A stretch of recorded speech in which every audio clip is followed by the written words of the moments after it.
So these bins have been inside since the beginning of March. Right here, these bins right here.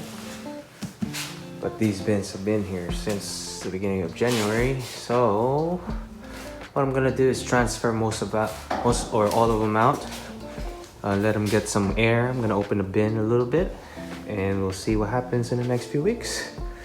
I'm also gonna be cutting the grass today, and that's where I'll be planting some of these. So let's get to it.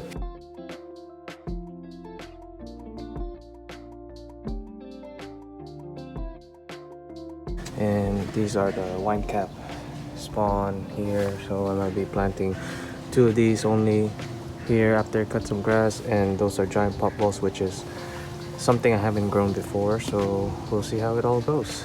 I have all my stuff ready. Okay, so that's where I'm gonna be working on. Giant puffball right there. I'll be adding more wine cap up there.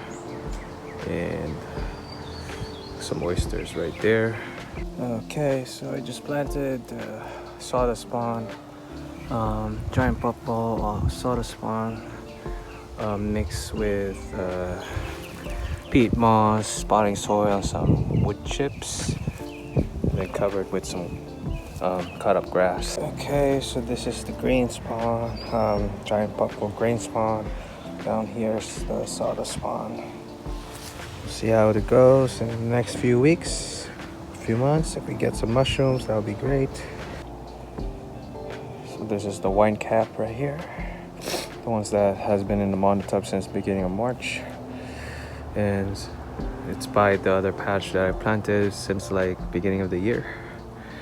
So we'll see if we get any mushrooms, because the weather is getting nice now. It's getting really nice actually. So this is the wine cap. I just covered in peat moss and potting soil.